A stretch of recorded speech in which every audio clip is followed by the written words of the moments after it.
Hi గారు, welcome to our channel. ప్రస్తుతం మనతో పాటు భరద్వాజ్ గారు సీనియర్ జర్నలిస్ట్ ఉన్నారు. వారితో ఒకసారి మాట్లాడదాం. సో నమస్కారం సార్. నమస్తే అండి. సార్, నిన్న నిర్మలా సీతారామన్ గారు కేంద్ర బడ్జెట్ ప్రవేశపెట్టడం మనం చూస్తాం. అయితే ఇక్కడ ఆంధ్రప్రదేశ్ కు మరోసారి మొండి చేయి చూపించారు సార్. అటు లాస్ట్ టైం ఇచ్చారు కానీ అది కూడా అప్పిస్తామని చెప్పారు కానీ అలొకేషన్ అయితే చేయలేదు.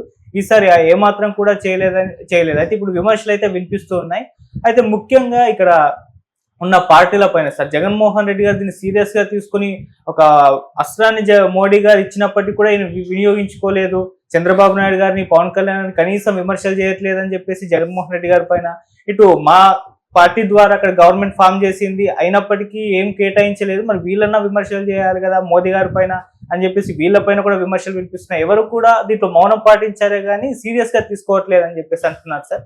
మీరేం చెప్తారు సార్? అంటే బడ్జెట్ టోటల్ గా ఫలానా రాష్ట్రానికి ఎంత, ఫలానా రాష్ట్రంలో ఈ యాక్టివిటీకి ఎంత అనే ఉండదు. మనకి పన్నులకి సంబంధించి రెండు రకాల పన్నులు ఉంటాయి. ఒకటేమో ప్రత్యక్ష పన్నులు, రెండు పరోక్ష పన్నులు. ప్రత్యక్ష పన్నులు అంటే మనం నేరుగా కట్టేవి.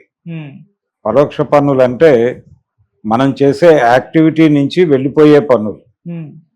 ఉదాహరణకి ఒక పెన్ను కొనుక్కోవాలి మనం, ఆ పెన్ను మీద 100 రకాల పన్నులు ఉంటాయి.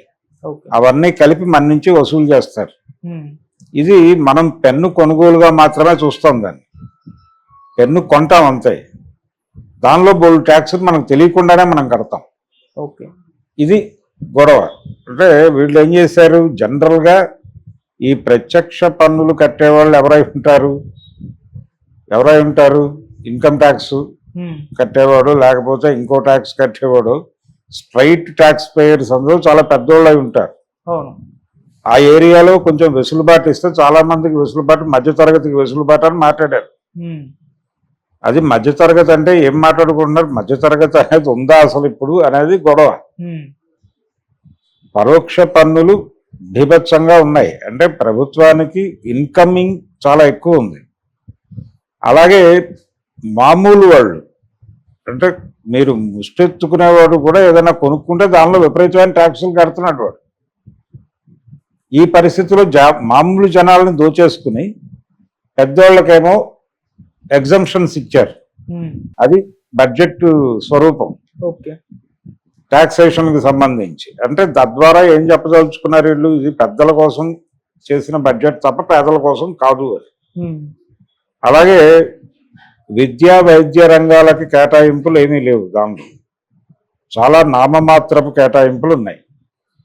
అయితే ఇది జనాలు స్ట్రైట్ అవే అనేసుకోకుండా ఈ క్యాన్సర్కి సంబంధించినటువంటి మెడిసిన్స్ ఇలాంటి వాటి మీద కొంత తగ్గింపు చూపించారు. ఇది చూసి అది మర్చిపోతారు. విద్యారంగానికి కేటాయింపులు లేవు, తగ్గినాయి. వైద్య రంగానికి తగ్గినాయి. వైద్య రంగానికి తగ్గాయనే ఫీల్డ్ నుంచి మిమ్మల్ని బయట తీసుకురావడానికి ఇవి చెప్పారు. అలాగే విద్యారంగానికి తగ్గించారు అనే బాధ కలగకుండా ప్రపంచానికి సెల్ ఫోన్స్ మీద వాటి మీద కొంత డ్యూటీస్ తగ్గించారు, టీవీల మీద వాటి మీద. సో జనాలు అలా వెళ్తారు. ఇలా మొత్తం జాతీయ స్థాయిలో వేసిన బడ్జెట్ ఇది. రెండోది, ఏపీకి అన్యాయం జరిగింది అనుకోవడానికి లేదు. ఆల్రెడీ వాళ్ళు ఒక ప్రకటన చేసున్నారు. ఇప్పుడు స్టీల్ ప్లాంట్కి కూడా ఒక ప్రాజెక్ట్ అని చెప్పారు కదా. సో ఆ మేరకు పనులు బడ్జెట్తో సంబంధం లేకుండానే జరిగినాయి. మీరు ఖర్చు పెట్టుకోవడం కదా మీరు చేయవలసింది. వాళ్ళు ఆల్రెడీ లాస్ట్ బడ్జెట్లో ఇచ్చిన అమరావతి కోసం అప్పు ఇప్పిస్తామనే కమిట్మెంట్ మీదే ఉన్నారు వాళ్ళు. దానిలో డీవియేషన్ ఏం లేదు. అప్పు ఇవ్వటానికి రెడీగానే ఉంది. మీరు ప్రపోజల్స్తో వెళ్ళి కొంచెం అప్పు తెచ్చుకుని కట్టుకోండి. సో అక్కడ అన్యాయం జరిగింది అనడానికి అవకాశం తక్కువే. కానీ ఓవరాల్గా ఈ బడ్జెట్ ప్రజలలో ఏ సెక్షన్కి మేలు కలిగిస్తుంది, ఏ సెక్షన్ని చంపుతోంది అంటే సామాన్యుల మీద భారమే ఈ బడ్జెట్. కానీ హయ్యర్ ఎండ్లో వాళ్ళకి కొంత రిలాక్సేషన్స్ ఇచ్చారు. అది మిడిల్ క్లాస్ పేరుతో ఇచ్చారు. కాబట్టి మిగిలిందంతా ఏమిటి, డిజిన్వెస్ట్మెంట్ స్కీమ్ నుంచి డబ్బులు ఇవన్నీ మామూలుగానే ఉన్నాయి. పెట్టుబడుల ఉపసంహరణ నుంచి డబ్బులు తెచ్చుకుంటాం. ఈ ప్రొజెక్షన్స్ అన్నీ యాజ్ ఇట్ ఈజ్. వీటిలో మార్పేం లేదు. ఇది కొనసాగుతుంది అనే భరోసా కూడా ఆవిడ ఇచ్చారు. సో కార్పొరేట్ అనుకూల బడ్జెట్ ఇది. కార్పొరేట్లకి ఎగ్జంప్షన్స్ ఇచ్చారు, కార్పొరేట్లకే అన్ని రకాల సదుపాయాలు ఇచ్చారు, ఇన్ఫ్రాస్ట్రక్చరల్ ఖర్చుల గురించి పట్టించుకుంటామన్నారు. ఆ ఇన్ఫ్రాస్ట్రక్చర్ అంటే వీళ్ళదే, కార్పొరేట్లదే. సో ఆ ఏరియాలో కొంత ఎగ్జంప్షన్స్ ఉన్నాయి. ఇలా పరిశ్రమలకు అనుకూలము ఇవన్నీ మాట్లాడారు. నన్ను రైతులకు అనుకూలము అన్నారు. రైతులకు అనుకూలం కాదు, ఆ ఏరియాలో కూడా బిజినెస్కి అనుకూలం, ఆ ఏరియాలో కూడా కార్పొరేట్ల ప్రవేశానికి అనుకూలం. ఇలా ప్రతిదీ కూడా కార్పొరేట్లకు ఎలా ఉపయోగపడుతుంది, దీన్ని ఎలా ప్రొజెక్ట్ చేయగలం అనేది చూసుకుని బడ్జెట్ రచన నడిచింది. అది టోటల్గా ఇప్పుడు దాని నుంచి డీవియేట్ అయ్యే పరిస్థితితో, దాన్ని విమర్శించే పరిస్థితితో ఎవరికీ లేదు. ఎందుకంటే పర్టికులర్గా ఆంధ్రప్రదేశ్లో ఉన్నటువంటి 3 పార్టీలు భారతీయ జనతా పార్టీ కనుసన్నల్లో బతకక తప్పని పరిస్థితి ఉంది. అందుకని వాళ్ళెవరూ కూడా ఓపెన్గా దీని మీద డిబేట్కి వెళ్ళే పరిస్థితుల్లో లేరు. రేపు స్టేట్ బడ్జెట్ వచ్చిన తర్వాత దాని మీద జగన్మోహన్ రెడ్డి గారు కావాలంటే మాట్లాడతాడు. సెంట్రల్ బడ్జెట్ మీద మాట్లాడే సీన్ అతనికి లేదు. చంద్రబాబు నాయుడు గారికి ఇది టైం కాదు కాబట్టి ఆయన మాట్లాడు. పవన్ కళ్యాణ్ మాట్లాడే పరిస్థితి కాదు, ఆయన అక్కడ ఆల్రెడీ ఆ గూటి పక్ష ఆయన మాట్లాడు. తెలంగాణకు వచ్చేసరికి ఇక్కడ కూడా దాదాపు అదే కండిషన్. అంటే బీజేపీ తనకి బలం ఉన్నా లేకపోయినా కానీ ఆయా రాష్ట్రాల్లో ఉన్నటువంటి అన్ని పార్టీలని మెయింటైన్ చేస్తోంది. ఆ మెయింటైన్ చేయటం వలన అక్కడ నిరసన ధ్వనులు కనిపించట్లేదు.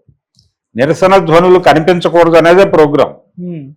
కనీసం లెఫ్ట్ పార్టీస్ అయినప్పటికీ ప్రజల్లోకి వెళ్ళి ఒక వాళ్ళకి చేతన కలిగించాల్సినటువంటి అవసరం ఉంది. బడ్జెట్ మీద పర్టికులర్గా స్ట్రీట్ క్యాంపెయిన్ చేయవచ్చు. ప్రతి సందు మొదట్లోనూ నిలబడి జనాలని పిలిచి, బాబు నిర్మలా సీతారామన్ గారు పెట్టినటువంటి బడ్జెట్లో ఇదిగో ఈ ఏరియాలకి అలోకేషన్స్ జరిగినాయి, ఈ ఏరియాలను పట్టించుకోలేదు, ఈ ఏరియాలో గతంలో ఇచ్చిన వాటికంటే తక్కువ ఇచ్చారు, ఇవన్నీ చెప్పాలి కదా. ఈ ప్రచారం చేయకపోవడం వల్ల లెఫ్ట్ పార్టీస్ అలా ఉన్నాయి. అందుకని బడ్జెట్ని మరింత జనరలైజ్ చేసి ఇది ఎవరికి ఉపయోగకరము, ట్యాక్సులు తగ్గింపు ఎవరికి ఉపయోగకరము, ట్యాక్సులు తగ్గింపుతో వీళ్ళకి సంబంధం లేదు. ఏది ఇన్కమ్ ట్యాక్స్ ఆదాయ పరిమితి వ్యవహారంతో పేదలకి సంబంధం లేదు. కానీ వీళ్ళ దగ్గర నుంచి వసూలయ్యే ట్యాక్సుల గురించి ఎవడో మాట్లాడు. పరోక్ష పన్నులు బాధేస్తారు. మీరు అరటి పండు కొన్నా కానీ ట్యాక్స్ పడిపోతుంటే ఏం చేస్తారు వాళ్ళు. కాబట్టి ఈ ఏరియాలో, కోర్ ఏరియాలో మాట్లాడే వాళ్ళు ఎవరు లేరు. పొలిటీషియన్స్ మాట్లాడకుండా చేయటం కోసం వీళ్ళందరినీ తన కంట్రోల్లో పెట్టేసుకుంది. తెలంగాణలో సీన్ కూడా అంతకు మించి లేదు. రేవంత్ రెడ్డి గారు కూడా మాట్లాడలేదు.